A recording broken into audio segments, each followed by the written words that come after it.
kurang jelas karena aku lagi bindeng ya. Kita mau bahas soal kemarin sebentar.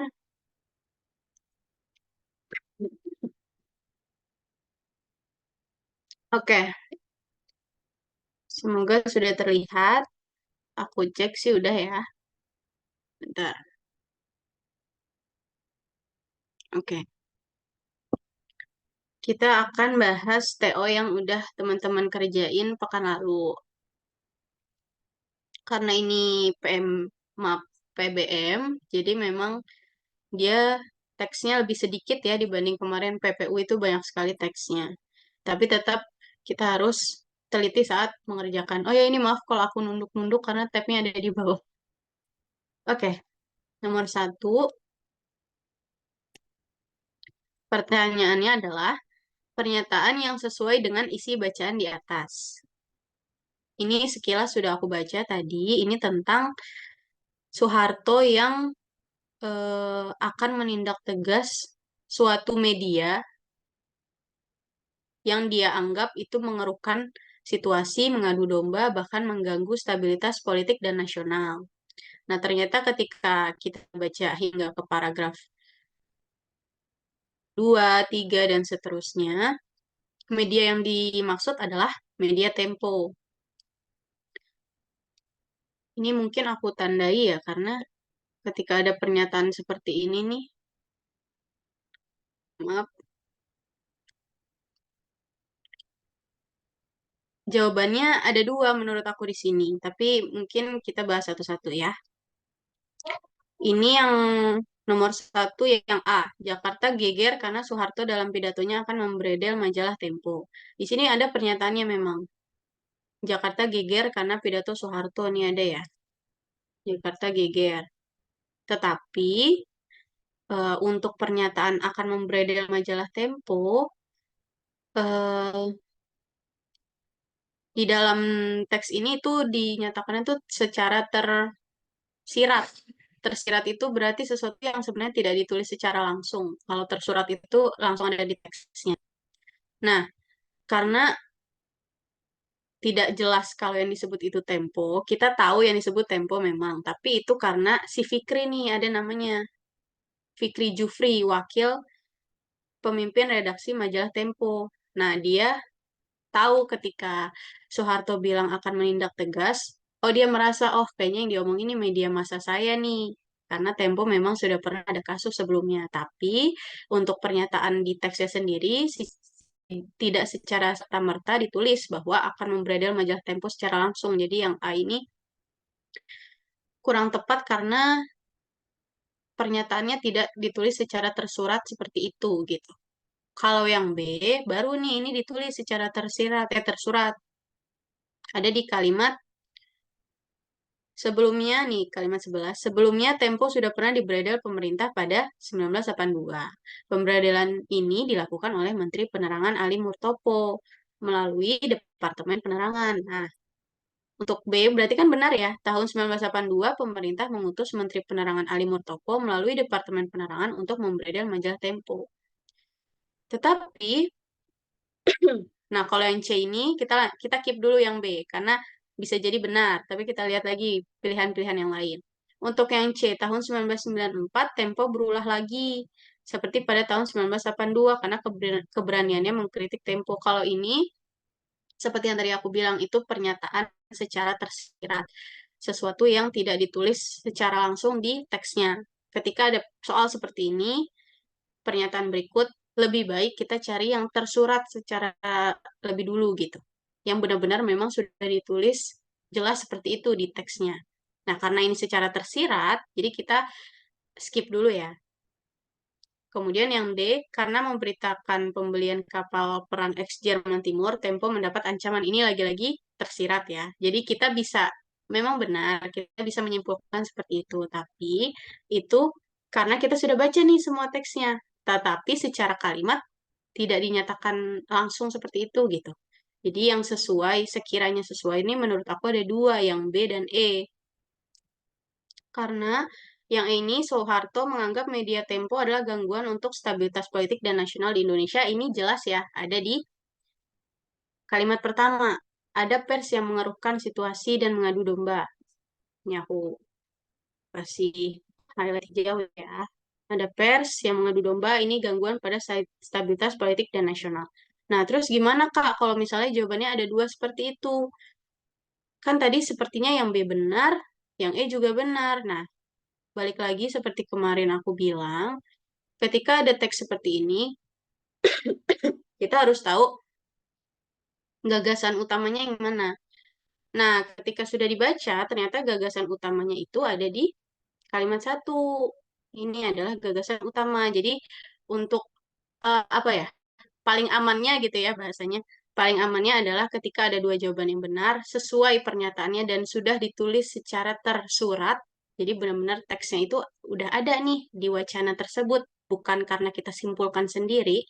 Nah, lebih baik kita memilih yang gagasan utama. Jadi untuk ini,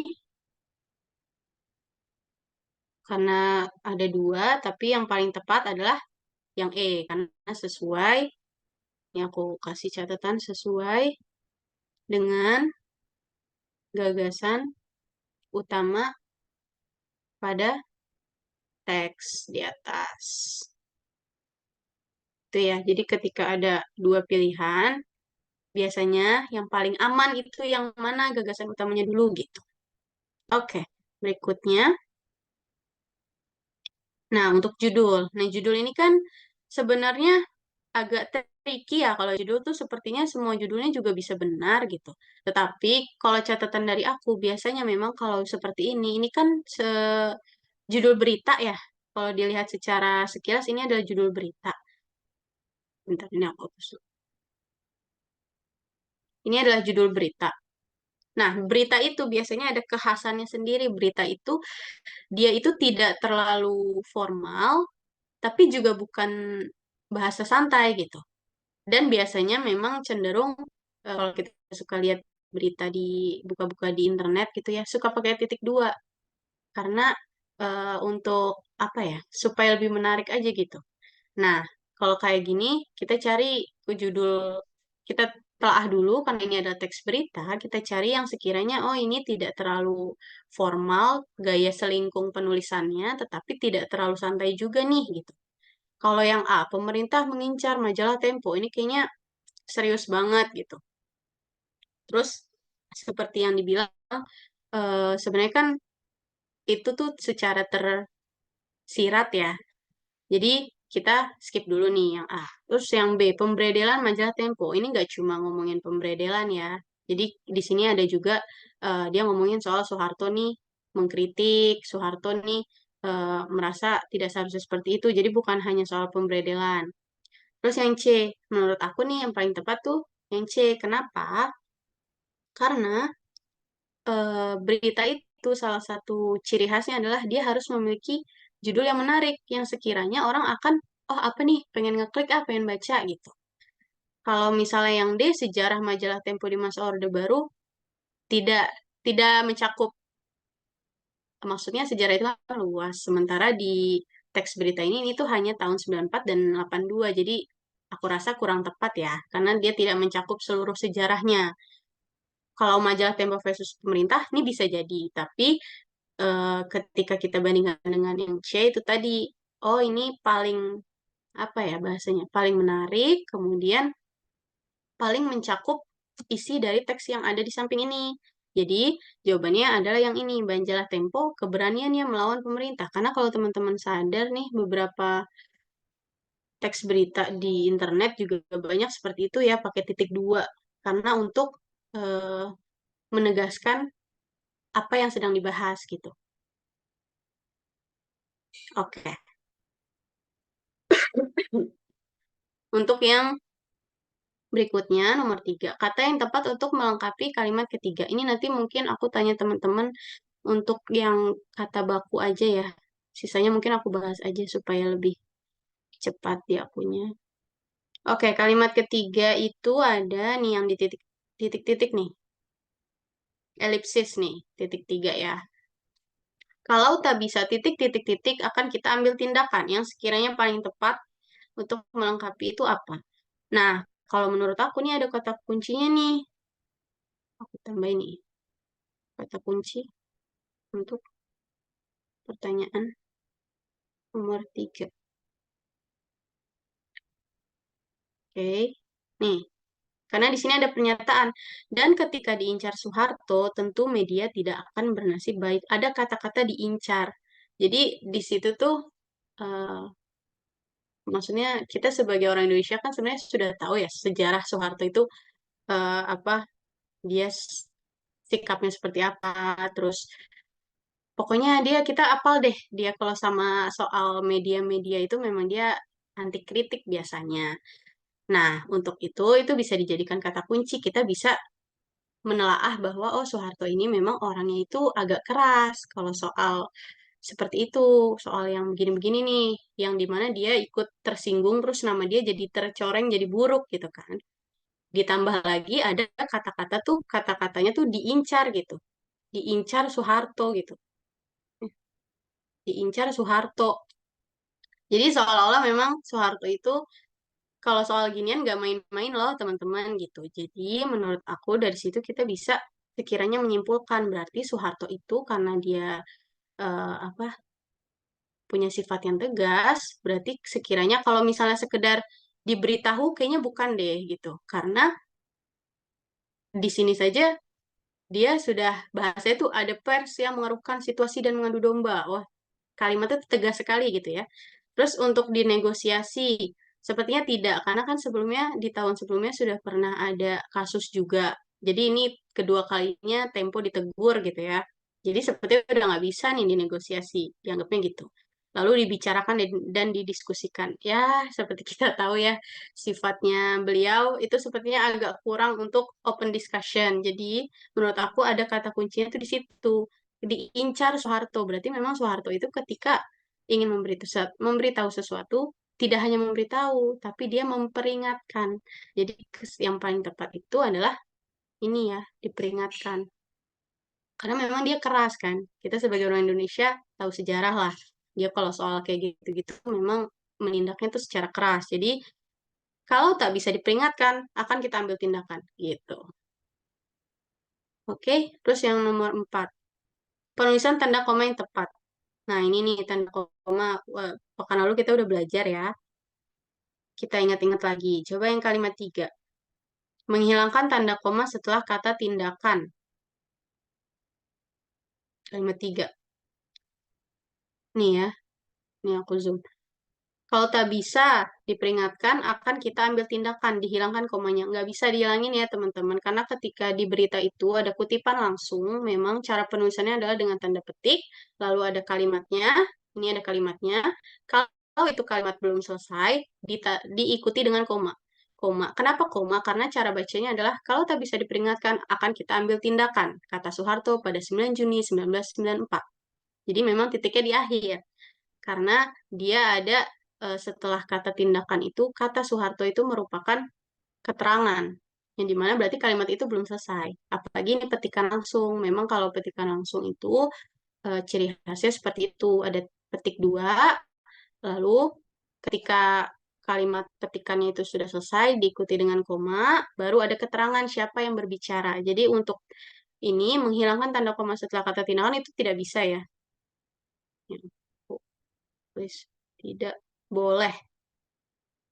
Bukan tidak bisa, malah tidak boleh. Karena memang itu sudah peraturannya seperti itu untuk kutipan langsung di dalam berita. Kemudian, menghilangkan tanda koma setelah kata Soeharto pada kalimat 10. Ya, bentar aku hapus dulu nih. Yang ngalangin.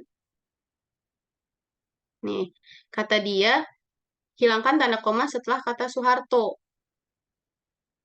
Kalau dihilangkan, jadi tidak sesuai ya. Karena itu seperti yang aku bilang biasanya koma itu di dalam berita setelahnya itu biasanya keterangan atau pokoknya keterangan tambahan. Makanya diberi koma sebagai pemisah. Jadi di sini ketika dibaca fikri mafhum, mafhum tuh maksudnya paham ya.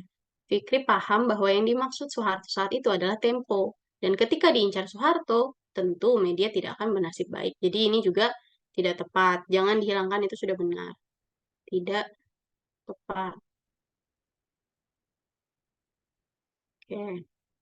Nah, nih yang 11, C nih. Menambahkan tanda koma setelah kata sebelumnya, nih kalimat 11. Nah, ini yang paling tepat. Kenapa? Karena eh, teks berita itu pengecualian. Jadi kalau misalnya dalam teks wacana-wacana yang lain, aku selalu ngasih apa pesan kalau ketika nulis itu kita nggak bisa seperti ngomong, tapi kalau berita justru biasanya bahasanya, nah bahasa dan nada bacanya itu disamakan dengan orang ketika berbicara karena berita itu teksnya itu lebih semi formal. Dia tidak sampai formal, tapi juga tidak santai, tapi semi formal. Makanya kenapa yang C ini tepat menambahkan tanda koma setelah kata sebelumnya. Karena ketika dibaca kalimat 11, sebelumnya Tempo sudah pernah dibredel pemerintah yaitu pada 1982. Akan lebih tepat lagi ditambah oleh tanda koma sebelumnya Tempo sudah pernah dibredel pemerintah yaitu pada 1982 dan ini boleh. Di dalam berita seperti itu boleh karena memang dia bahasanya semi formal. Jadi karena berita itu sesuatu yang dibaca biasanya sifatnya pendek-pendek terus dibaca orang itu ya sekilas-sekilas gitu. Makanya tulisannya itu cenderung lebih fleksibel untuk penulisannya. Coba kita cek yang lain nih. Menghilangkan tanda koma setelah kata 2007 di kalimat 13. Nih ya, nih ya. Ada nih.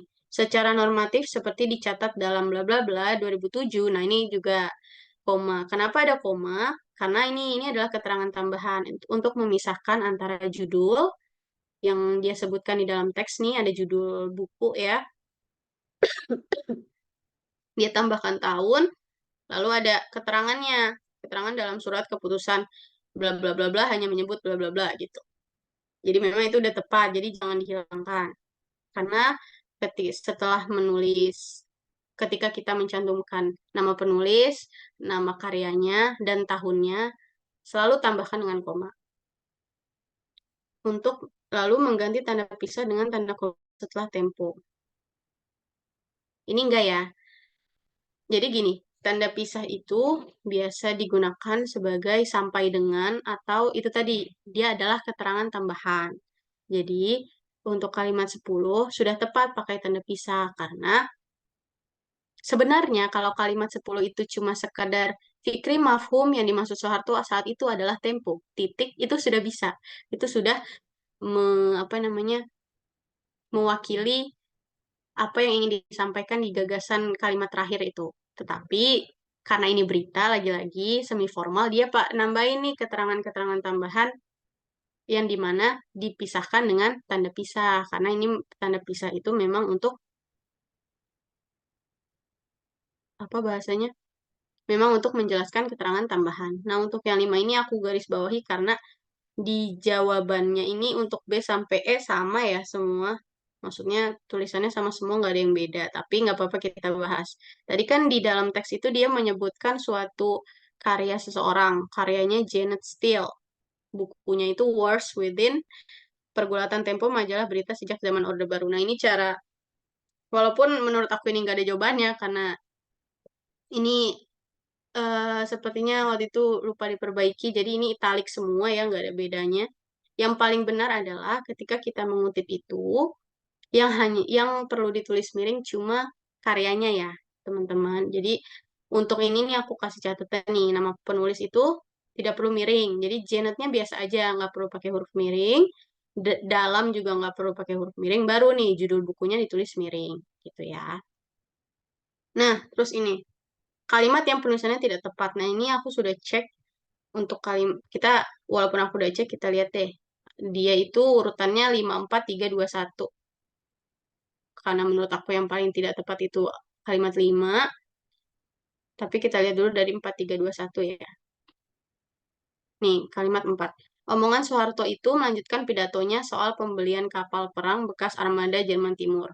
Nggak ada masalah ya, sudah tepat Dan ejaan-ejaannya juga sudah benar gitu penulisannya. Terus kalimat tiga, kalau tak bisa diperingatkan akan kita ambil tindakan, koma, kata Soeharto pada 9 Juni 1994. Ini sudah tepat ya. Karena ketika ada angka tetapi dia dalam bentuk tanggal, ditulisnya dalam bentuk simbol. Angkanya 9 itu benar. Terus ini gangguan pada stabilitas politik dan nasional. Itu juga nggak ada yang salah ya. Terus yang terakhir ada pers yang mengeruhkan situasi dan mengadu domba. Itu juga tidak ada masalah. Nah, yang masalah nih di kalimat 5 nih. Kenapa kalimat 5 salah? Karena di sini ada orang nomor satu di Indonesia kala itu mengaku pembelian kapal tersebut adalah inisiatifnya sendiri. Nah, apa yang salah dari kalimat di samping? Yang salah adalah aku udah sampaikan bahwa untuk angka, biru aja deh. Untuk angka, jika bisa ditulis dalam satu sampai dua kata, tulislah dalam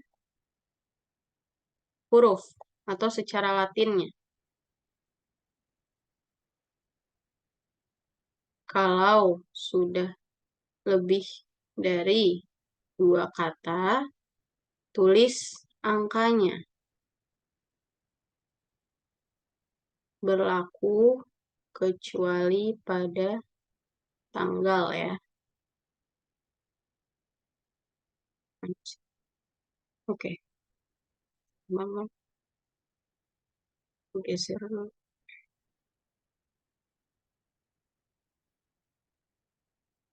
Mana sih? Tak mau dia dipencet. Oke, oke, ini ya. Nih, aku X dulu. Jadi kurang tepatnya adalah ketika ada angka nih kan ada kalimat orang nomor satu di Indonesia. Jadi seharusnya ditulisnya orang nomor satu, SATU. Kenapa? Karena dia adalah angka yang bukan dalam bentuk tanggal dan dia bisa ditulis dalam satu atau dua kata. Jadi ketika ada angka yang dia bisa ditulis dalam satu atau dua kata, kita tulisnya dalam bentuk huruf dulu. Berarti batasnya sampai berapa? Batasnya sampai 20 ya. Karena ketika 21 itu kan sudah tiga kata. Jadi kita tulisnya dalam apa namanya lambang angkanya. Tetapi ketika bisa ditulis dalam satu atau dua kata, kita tulisnya dalam bentuk hurufnya dulu, teman-teman. Ini berlaku ya, kecuali pada tanggal. Makanya kenapa tadi aku bilang 9 Juni 1994 itu udah tepat. Karena kalau tanggal memang ditulis angkanya. Tetapi kalau dalam kalimat lain, itu lebih baik ditulis dulu hurufnya. Apalagi kalau dia ada di awal kalimat. Karena angka atau lambang angka itu tidak boleh ada di awal kalimat. Gitu ya. Jadi ini tidak tepat karena dia menulisnya orang nomor satu nih. Ini nggak tepat nih. Satunya nih. Ini salah ya. Jadi harusnya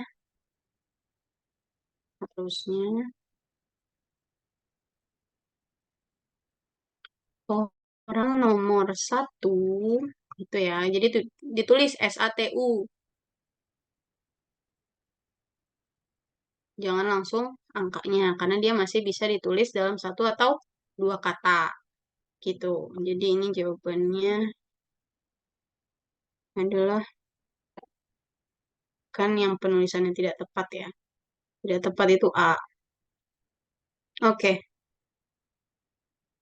Nah, ini ada namanya bentuk terikat. Jadi bentuk terikat itu ada peraturannya sendiri ketika ditulis. Ini salah satu yang waktu itu aku bahas, tapi yang X ini memang aku tidak masukkan ya. Jadi X ini termasuk ke dalam bentuk terikat karena dia merupakan serapan dari bahasa Inggris. Karena kalau dalam bahasa Inggrisnya kan EX. Tapi ketika diserap ke bahasa Indonesia, kita pakai EKS, X gitu. Nah, karena dia adalah bentuk bentuk terikat yang seharusnya ditulis nyambung sama kata berikutnya, tidak spasi, tetapi kemarin kan aku kasih nih catatan. Kalau kata berikutnya, kata setelahnya gitu deh ya, ditulis menggunakan kapital, gimana sih? harus dipisah dengan tanda koma. Koma, maaf, maaf. Tanda hubung. Hubung tuh yang stripnya pendek ya. Kalau tanda pisah itu yang stripnya panjang. Nah, jadi ini kegedean.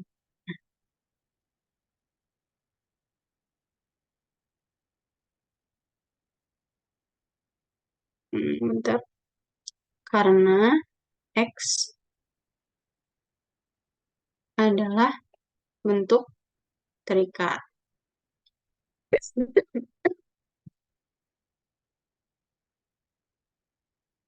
Nah, ini karena X adalah bentuk terikat,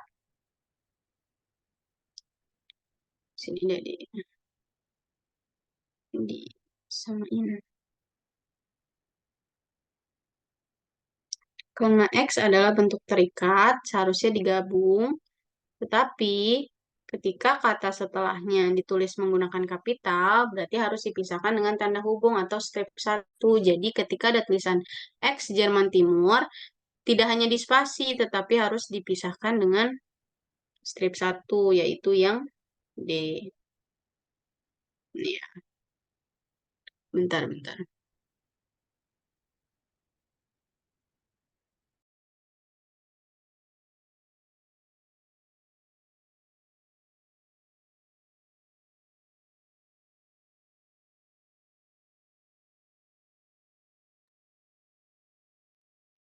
Ya, maaf ya. Oke, nah ini dia nanya pertimbangan apakah kalimat satu harus diperbaiki. Nah, di kalimat satu nih udah aku garis bawahi yang sekiranya salah. Nah, coba kalau ini boleh deh kita berbicara soal akronim, penulisan akronim yang tepat. Yunanda ada nggak Yunanda?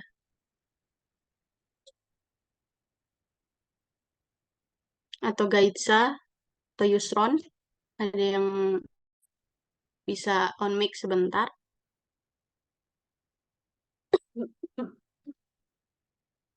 Oke, aku bahas dulu ya. Jadi, untuk akronim kemarin kita bahas. Akronim itu kalau, ya aku tulis lagi, kalau yang diambil hanya setiap huruf depan ditulis kapital semua. Misal, UGM, kita tahu ya UGM, Universitas Gajah Mada, yang diambil hanya setiap huruf depannya, U, G, dan M. Oke, bentar. Bentar. Itu.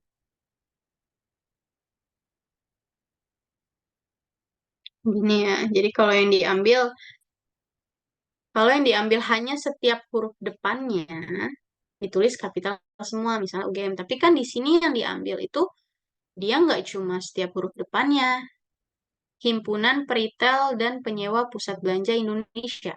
Dia ngambilnya HIPindo, sesuatu yang dia ambil suku katanya. Jadi kalau yang diambil adalah suku kata, ditulis hanya awal hurufnya saja yang kapital. Beda ya, ini aku merahin nih. Nah, kalau yang diambil adalah suku kata, seperti yang di sini nih, Hipindo itu kan suku kata ya, yang diambil. Kalau UGM itu jelas, dia ketika disingkat, dia ngambilnya setiap huruf pertama, Universitas Gajah Mada, atau mungkin UI, Universitas Indonesia, yang diambil U dan I. Tetapi ketika dia merangkainya menjadi suatu kata baru, yang ternyata dia ambil adalah suku kata, yang ditulis hanya awal hurufnya saja yang kapital. Jadi harusnya ini, Hipindo ini salah.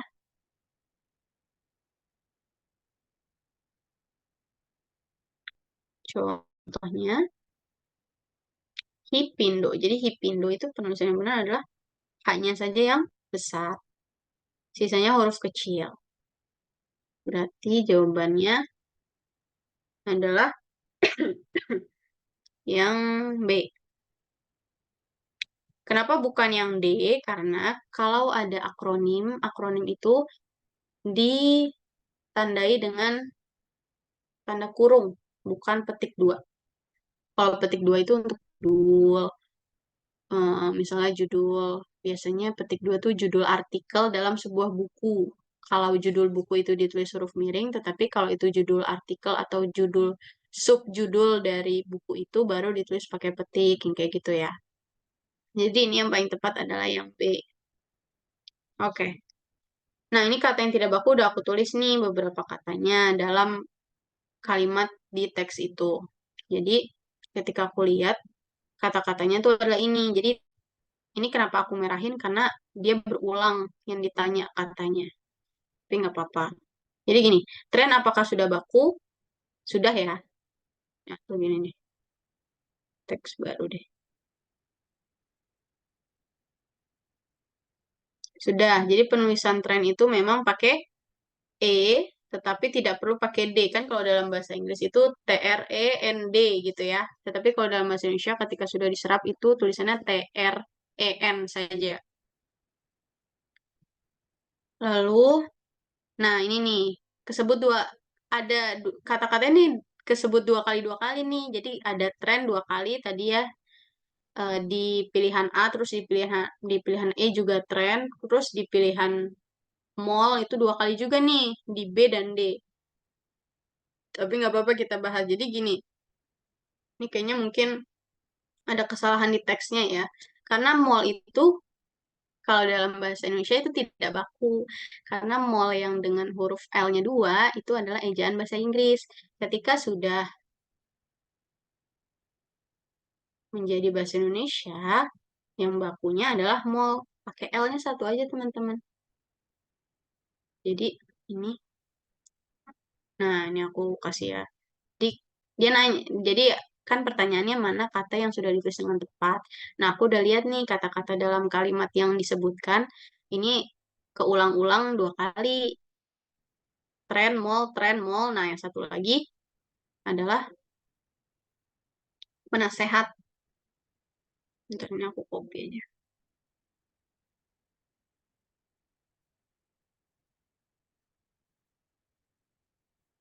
Oke. Jadi tadi ya tren itu sudah baku, tulisannya memang begini. Untuk mall itu belum baku. Karena yang benar adalah mall. Walaupun kita bacanya mall, tapi penulisannya adalah MAL. Nah, di sini ada penasihat. Ternyata penasihat juga belum baku. Karena yang benar adalah penasihat. Belum. Yang baku, penasihat ya teman-teman. Maaf, pakai I. Karena kata dasarnya penasihat adalah nasihat, bukan nasehat.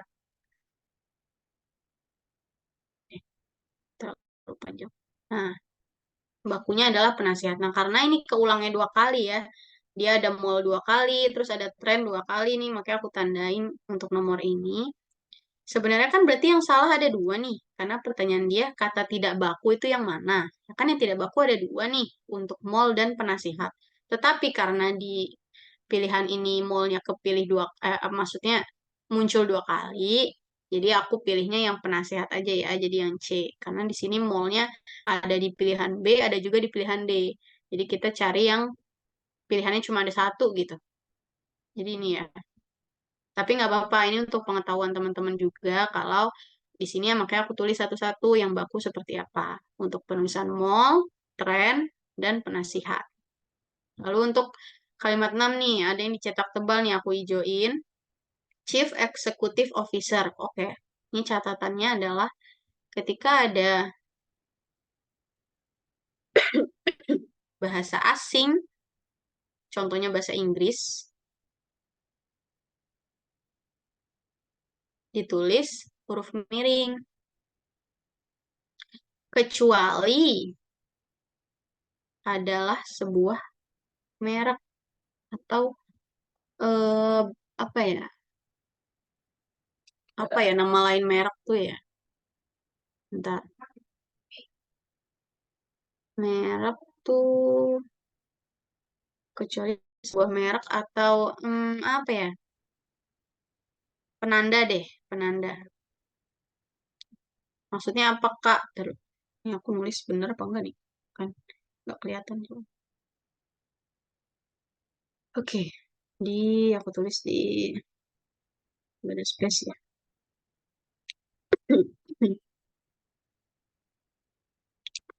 Mungkin bisa dikecilin. Hmm, oke, oke, oke. Panjangan. Nah, ketika ada bahasa Inggris, ini kita gedein lagi, ditulis huruf miring kecuali sebuah, oh, kecuali sebuah merek atau penanda. Maksudnya apa? Nah, di sini yang paling tepat adalah yang C ya, karena ini aku tanda ini Chief Executive Officer. Dia memang harus miring, tetapi kok Lazada grupnya nggak miring, Kak? Bentar, aku tandainnya beda deh, biar nggak bingung. Karena gini, Lazada Group itu adalah merek atau penanda. Jadi, ketika ada bahasa Inggris, walaupun itu misalnya gelar, pangkat, itu ditulis dengan huruf miring. Iya, benar, miring. Ditulis miring. Nih, ditulis miring ya untuk yang chief. Tetapi, ini tidak miring karena merek. Oke. Contohnya apa lagi? Contohnya tuh misalnya untuk eh, merek HP deh, iPhone, iPad, Samsung. Itu kan sebenarnya bahasa asing ya, bukan bahasa Indonesia. Terus misalnya Xiaomi, Microsoft itu kan merek, tetapi sebenarnya Microsoft itu kan bahasa Inggris. Tetapi walaupun dia bahasa Inggris, mengingat karena dia itu merek, dia tidak ditulis miring. Jadi yang ditulis miring itu hanyalah bahasa asing yang sekiranya itu tuh bukan merek, bukan logo, bukan penanda. Kadang orang masih suka salah nih ketika dianggap, oh iya bahasa asing kan, apalagi bahasa Inggris itu kan harusnya ditulis miring. Berarti Apple ditulis miring dong. Kalau misalnya Apple yang dimaksud adalah mereknya iPhone, iPod, iPad, dan segala macam tidak ditulis miring.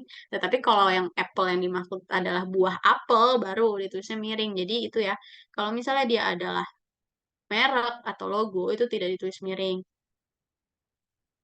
Selain itu, baru ditulisnya miring. Oke, untuk 11, kata perimbuhan yang paling tepat untuk kalimat tujuh. Ini kalimat tujuhnya. Yang dia tanya adalah tren belanja.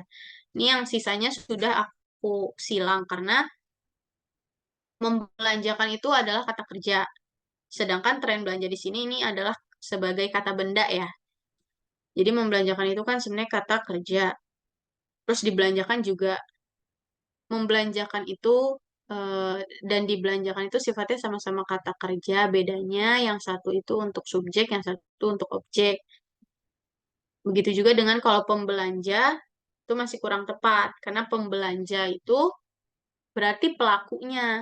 Seperti yang di PPU kemarin muncul ya, ada pelukis, pengajar. Nah, kalau pembelanja itu berarti orang yang belanja gitu. Sedangkan di sini tuh tren belanja yang dimaksud itu sebagai kata benda. Nah, yang paling tepat adalah pembelanjaan. Karena kalau perbelanjaan, maaf aku pastiin ya, aku takut salah. Oke, kalau perbelanjaan yang dimaksud ini artinya adalah perihal uang belanja. Nah, kalau perbelanjaan ini perihal uang belanja. Sedangkan tren uang belanja secara daring itu kan nggak nyambung ya. Kan ini teksnya kan tren belanja secara daring. Berarti yang dicari itu adalah pembelanjaan. Karena pembelanjaan itu artinya adalah eh, kalau pe yang diikuti dengan an, itu biasanya artinya proses. Pe yang diikuti dengan an. Jadi ada kata-kata selipan di tengahnya gitu ya. Untuk berarti ini namanya sisipan, imbuhan yang disisip. Jadi di tengah-tengahnya ada kata dasar, sedangkan imbuhannya itu ada di depan dan di akhir. Nah, itu biasanya berarti atau bermakna proses. Misalnya pelaksanaan, pembelanjaan, pencabutan, itu bermakna proses. Jadi karena di sini apa yang dia tanya itu tren pembelanjaan. Kenapa aku milihnya yang pembelanjaan? Karena bermakna proses belanja. Karena dia bilang kan tren belanja secara daring terus meningkat seiring penerapan PSBB. Jadi memang suatu proses belanja yang dilakukan secara daring atau online yang biasa kita check out lewat Shopee, Lazada dan segala macam. Jadi yang dia maksud adalah proses itu tadi. Jadi kata peribuhan yang paling tepat adalah pembelanjaan. Kalau untuk perbelanjaan itu masih kurang tepat karena tidak bermakna proses belanja ya. Yang kita cari adalah yang bermakna proses belanja secara daring atau online. Oke, kalimat yang tidak efektif terdapat pada kalimat. Oke, ini udah aku garis bawahi ya. Kita cek satu-satu itu kan 1, 2, 3, 4, 5. Kalimat ya, kalimat yang tidak efektif. Jadi nggak tidak sedang ngomongin ejaan. Karena kalau ejaan kan tadi udah di nomor-nomor sebelumnya. Oke. Himpunan Peretal dan Penyewa Pusat Belanja Indonesia menyatakan pandemi corona menyebabkan tren belanja konsumen sedikit berubah. Nggak ada yang salah ya, ini udah tepat. Hal ini tampak saat pembukaan kembali mall, produk rumah tangga dan barang kebutuhan dasar lebih banyak dibeli dibanding barang lain seperti pakaian. Ini juga sudah tepat. Tak hanya itu, tren pembelian kini bergeser dari barang-barang yang bersifat konsumtif menjadi barang kebutuhan dasar dan kesehatan selama fase normal baru. Ini juga tepat, tidak ada yang salah secara keefektifan. Lalu Ketua Penasihat Hipindo Handaka Santosa mengatakan penjualan barang-barang konsumtif atau yang tidak mendesak sangat minim. Ini juga tidak ada yang salah. Nah, yang salah atau kurang tepat nih ada di kalimat 5 nih. Kenapa? Karena ada pernyataan saat mal dibuka pada 15 Juni lalu banyak orang-orang.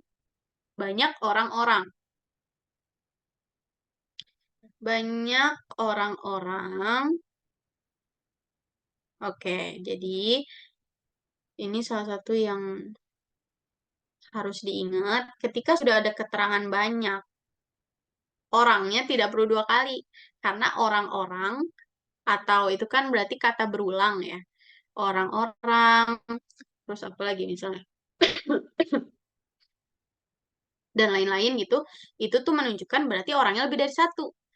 Nah, kata banyak sendiri sudah memberi keterangan bahwa jumlahnya banyak itu berarti banyak bermakna lebih, ini jadi langsung pakai tanda lebih dari satu. Jadi orang itu ada ya lebih dari satu gitu. Akan menjadi tidak efektif ketika sudah ada kata banyak lalu diikuti dengan kata ulang orang-orang. Nih aku tulis lagi nih. Orang-orang juga bermakna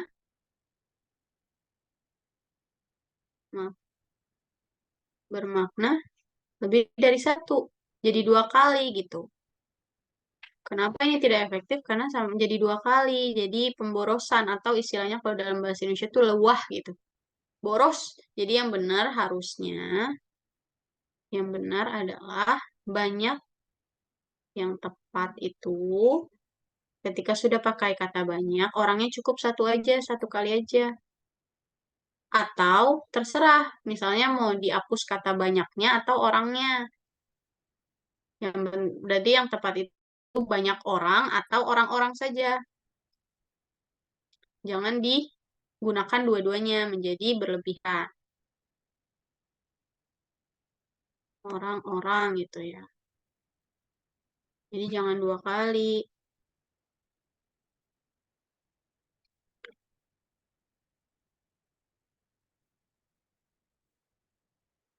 Oke, aku kasih catatan nih. Jadi tidak efektif. Nih, jadi tidak efektif karena sama-sama bermakna lebih dari satu, tapi dipakainya dua kali gitu. Nah, yang tepat ini ya, yang tepat adalah banyak orang atau orang-orang. Berarti kalimat yang tidak efektif kan kemarin aku sempat singgung. Jadi tidak efektif itu bisa dari segi unsur atau mungkin dari segi dia itu pemborosan kata atau mungkin dari segi dia menggunakan konjungsi yang tidak tepat. Nah, untuk kasus yang ini dia pemborosan kata karena dia menggunakannya dua kali gitu. Berarti ini ya. Aku nggak mau. Nah, kalimat yang nggak efektif adalah ini banyak orang-orang. Oke, ini juga aku tandain.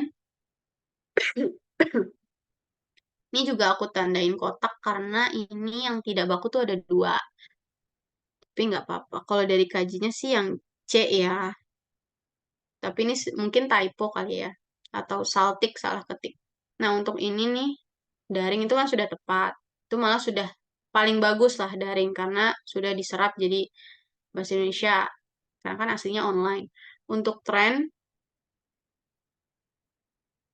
ini harusnya tren ya. Kata yang tidak baku. Jadi ini harusnya tren. Kemudian ini juga harusnya tadi ya, yang di atas itu mall, L-nya satu, cukup satu. Nah, kalau ini konsumtif ini sudah tepat, minim juga sudah tepat. Oke, kalau sesuai KJ yang C, tapi nggak apa-apa. Yang penting kita tahu, yang penting teman-teman menghafalkan apa namanya untuk kata-kata yang baku, kecuali kalau ini trans. Tapi kan kalau di dalam teks ini yang dimaksud tuh sebenarnya tren. Kalau trans itu baru benar tulisannya TRANS. Tetapi karena di dalam teks itu tidak membicarakan tentang trans, jadi memang yang dimaksud itu adalah tren. Jadi yang baku tulisannya adalah TREN ya. Oke, 7 soal lagi. Ini, nah, kata tidak baku nah ini sudah aku tulisin di samping biar cepat. Jadi aku cek pada kalimat-kalimat yang disebutkan di pilihan, itu ada celotean, bule, dan aksesoris. Nah, ini kita bahas satu-satu. Untuk bule, menariknya bule itu kan sebenarnya bahasa sehari-hari ya. Kita tuh apa? Itu bahasa kita untuk penyebutan orang luar negeri. Oh, itu ada bule, itu ada bule. Nah, ternyata dari pihak Kemdikbudnya sendiri akhirnya memasukkan kata bule ke dalam KBBI. Yang berarti bule tuh maksudnya tuh orang kulit putih. Pokoknya yang orang luar negeri lah, kulit putih yang putihnya tuh putih sekali, terus matanya biru dan segala macam. Jadi apakah bule baku itu sudah baku? Memang sudah dimasukkan ke dalam kamus. Karena memang di dalam beberapa kasus ada yang seperti itu. Kata-kata yang sekiranya kalau kalian ngikutin di Twitter ya, ada namanya Ivan Lanin. Itu beliau tuh aktif mencari tahu kata-kata yang sering dipakai yang nanti sekiranya tuh bisa didaftarkan ke dalam kamus. Bahkan kita sendiri juga bisa mendaftarkan kata yang sekiranya kita mau daftarkan itu supaya katanya ada di dalam kamus gitu. Kayak pelakor gitu-gitu, itu tuh masuk ke dalam kamus gitu. Karena memang sering dipakai, jadi dimasukkan ke dalam kamus supaya orang tahu, oh artinya tuh ini. Jadi untuk bule apakah sudah baku itu sudah.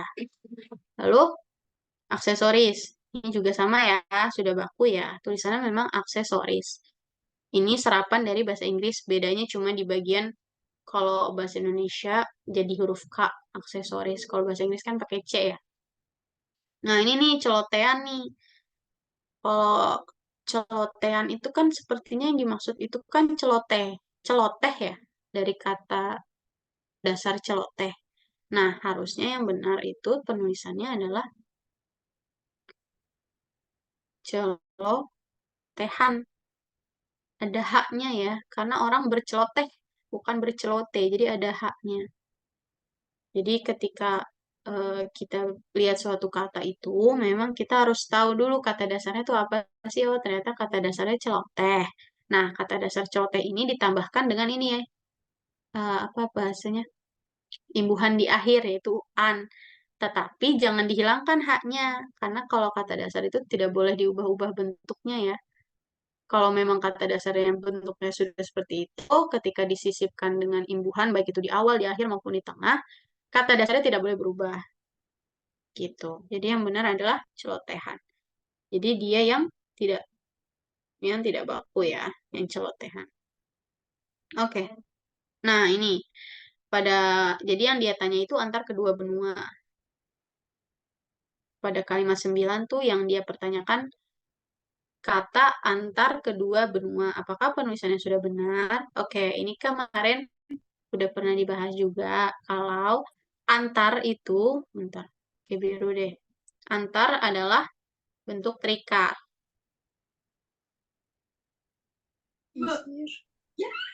Nah, kalau bentuk terikat itu ditulis eh, apa bahasanya? Tanpa spasi dengan kata berikutnya. Nah, jadi antar kedua benua apakah sudah benar? Iya, sudah benar. Tulisannya memang begitu antar kedua benua.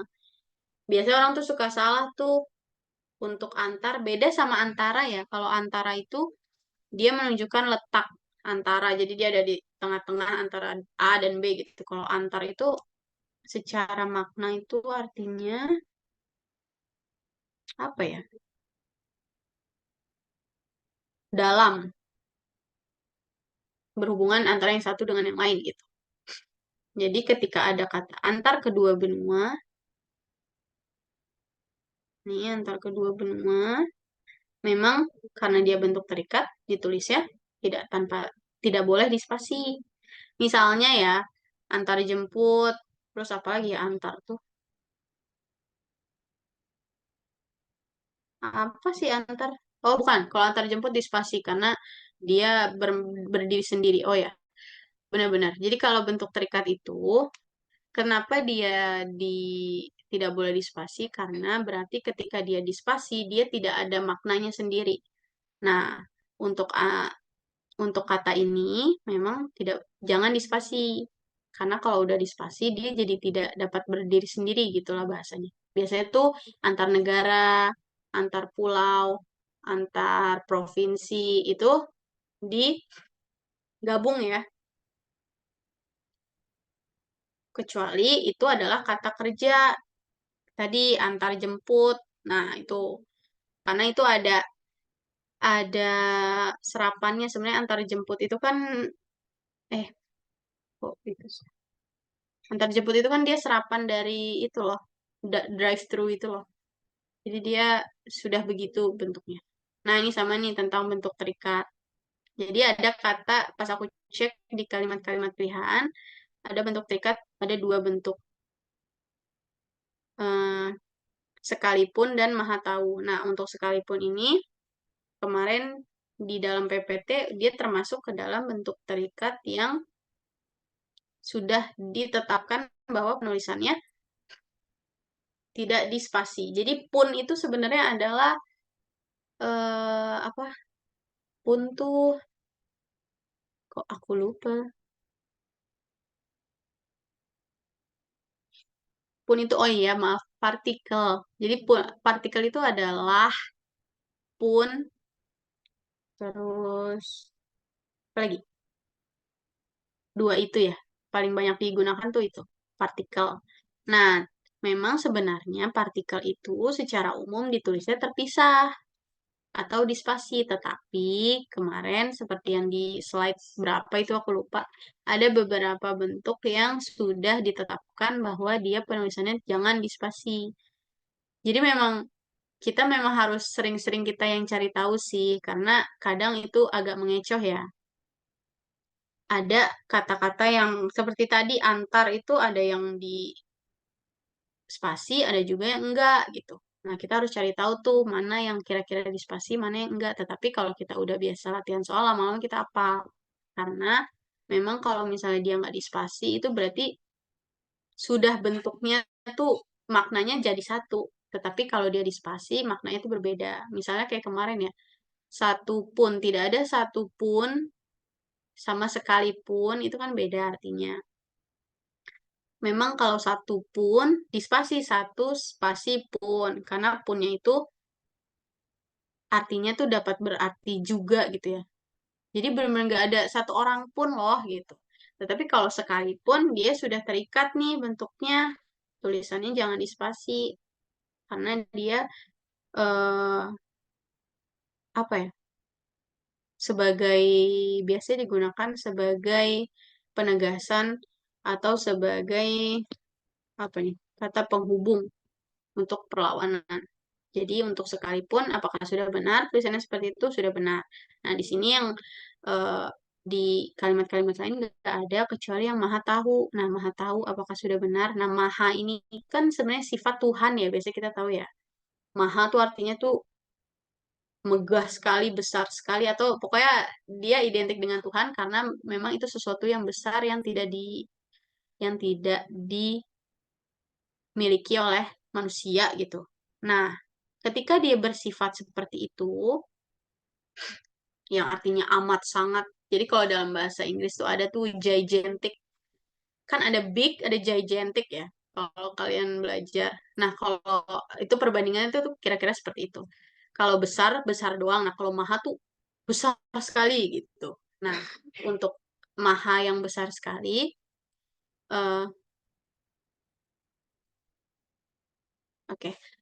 Untuk maha yang besar sekali itu sifatnya terikat ya, teman-teman. Jadi, apakah sudah benar? Dispasi kurang tepat karena sifatnya adalah bentuk terikat. Di sini yang dimaksud adalah maha sebagai bentuk terikat karena merupakan sifat. Jadi ketika ditanya gitu ya, maha apakah bentuknya sudah benar? Karena merupakan bentuk terikat, karena merupakan sifat yang artinya amat sangat. Nah, berarti kalau dia bentuk bentuk terikat tadi apa? Kalau bentuk terikat ditulis tanpa spasi. Seharusnya, nah harusnya ditulis tanpa spasi. Jadi harusnya tulisannya itu tulisan yang benar adalah maha tahu gitu ya. Nah, biasanya M-nya besar, maha tahu gitu. Typo. Gini ya, teman-teman. Oke, nih. Oke, gitu ya. Berarti yang karena dia nanya nih bentuk terikat yang tidak tepat tuh yang mana? Oh, yang berarti yang ini. Karena seharusnya maha yang dia maksud di sini sebagai bentuk terikat yang tidak dispasi dengan kata berikutnya.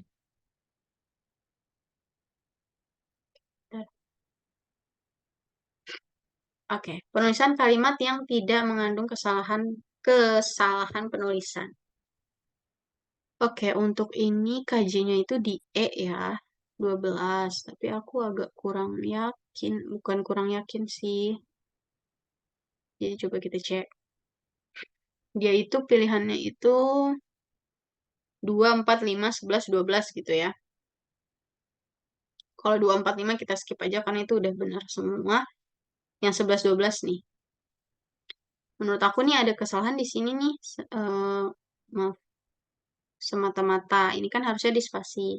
Di mata seorang dispasi, bukan dispasi, dipisahkan dengan tanda strip satu. Tanda hubung. Di mata seorang samaan, binatang seperti jaguar bukan semata-mata sejenis kucing besar dengan bulu totol-totol. Nah, harusnya nih aku kasih. Tapi nggak apa-apa. Mungkin mungkin ini teksnya memang ada yang salah gitu. Jadi kalau semata-mata itu harusnya gini ya. Dan kelihatan nggak sih? Harusnya semata-mata. Tulisannya pakai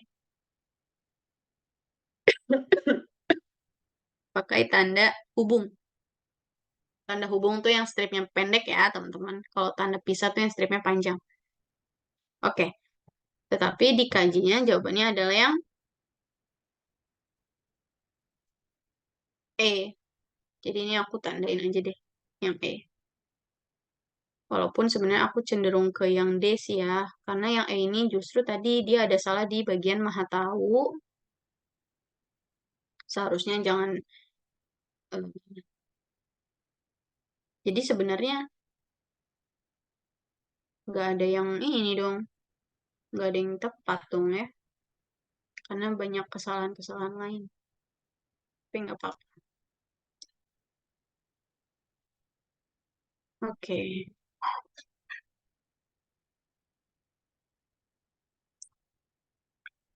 Oke, ini harusnya maha tahu gitu. Nggak apa-apa. Yang penting ketika ada teks yang sekiranya kitanya kurang yakin, kita bisa pelajari dari teks itu, oh begini loh yang benar gitu. Jadi next time ada teks lain, kita bisa tahu. Oke, tinggal 3 soal lagi. Yang ditanya itu tentang kata keluar masuknya, apakah sudah benar. Jadi untuk hal ini, keluar masuknya tidak perlu dipisah dengan tanda hubung. Karena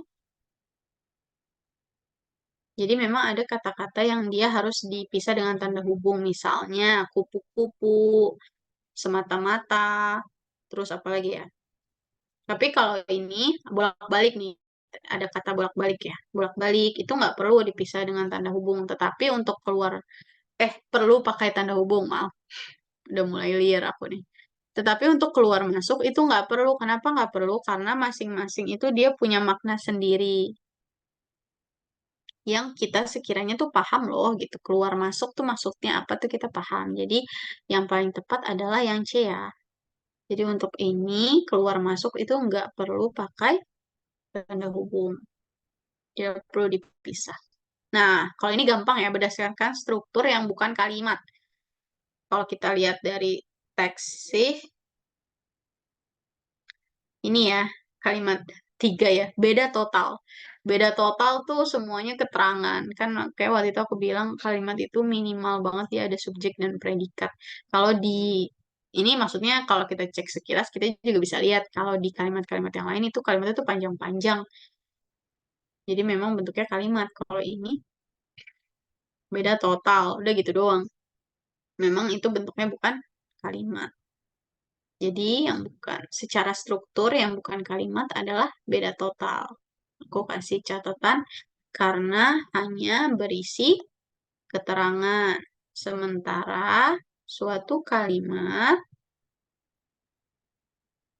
dapat dikatakan kalimat ketika memiliki unsur minimal SP, subjek, dan eh emot predikat gitu ya. Nah, nih catatannya nih biar teman-teman hafal. Merah aja deh.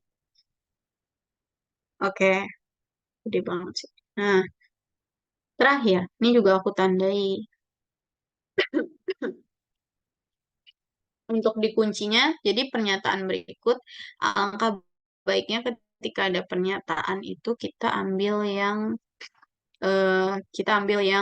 sudah ditulis secara langsung. Nah, kalau yang A ini sebenarnya ditulis. Kalau karakter fisik orang Indian itu menurut penulis ya, kan ada nih di kalimat 5. Coba aku slide. Di kalimat 5, aksesoris kalung manik bercampur bulu dan rambut panjang diikat satu adalah karakter fisik satu-satunya yang mirip Indian. Jadi memang udah ditulis sih sama penulisnya. Jadi ini bisa jadi gitu. Nah, kalau ini, Saman adalah orang yang bisa memasuki dunia materi dan dunia spirit sekaligus. Kalau ini dia tidak ditulis secara langsung bahwa sekaligus. Dia nulisnya perantara antara dunia materi dan dunia spirit gitu ya. Kemudian semua makhluk hidup memiliki entitas spirit yang berbeda-beda. Ini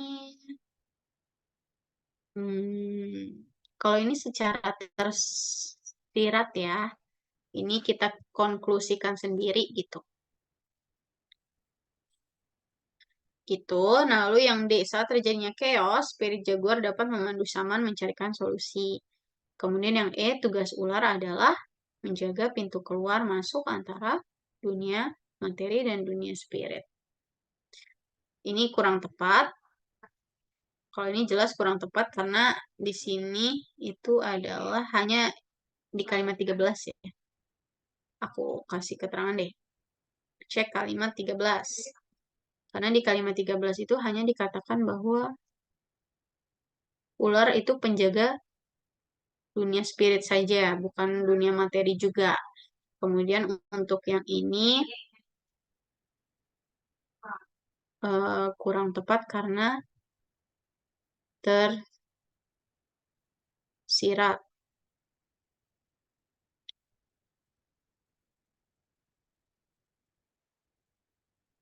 Nah, ini kurang tepat karena tidak dikatakan sekaligus, melainkan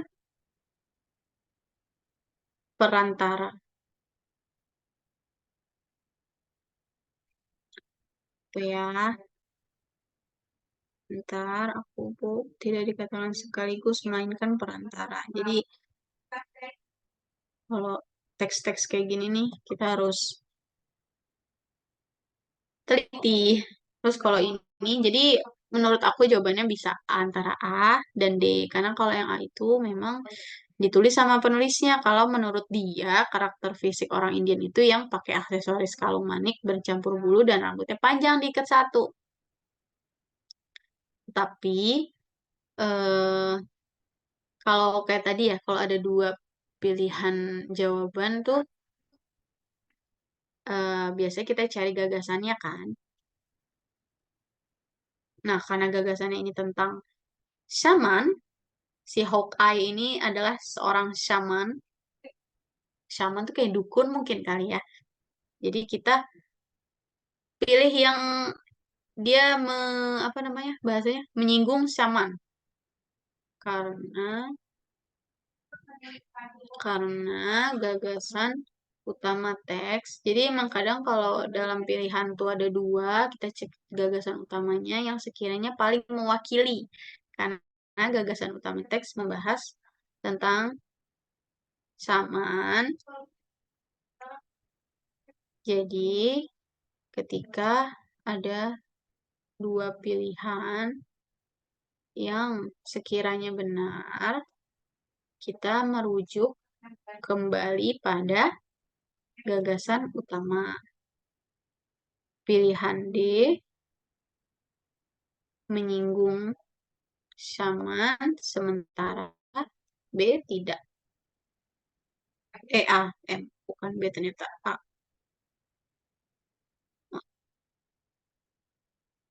Oke, gitu ya. Ini mirip ya, soalnya sama yang tadi nomor 1. Kayaknya pada, kok pilihannya bisa dua sih, Kak, gitu. Nah, kalau ada pilihan yang terasa seperti itu, kita balik lagi cek gagasan utamanya gimana. Nah, kita pilih yang jawaban pernyataannya itu sekiranya mewakili si gagasan utama.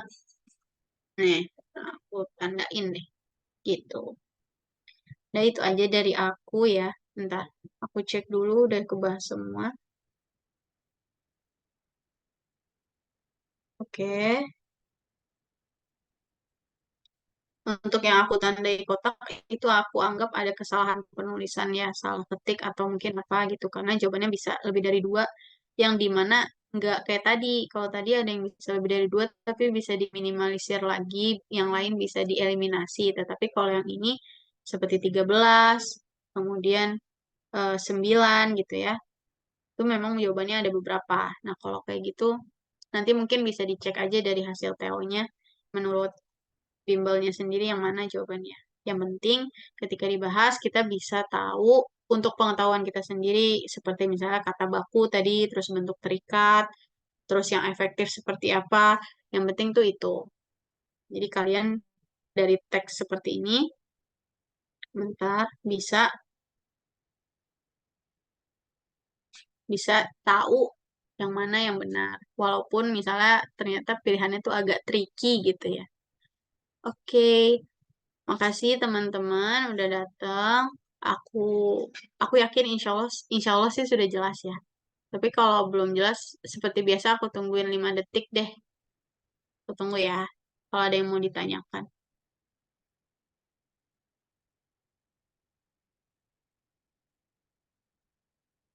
Oke, udah 5 detik. Makasih untuk Gaitsa, Yunanda, dan Intan yang udah datang malam ini. Semoga teman-teman yang lain eh, nontonin rekamannya.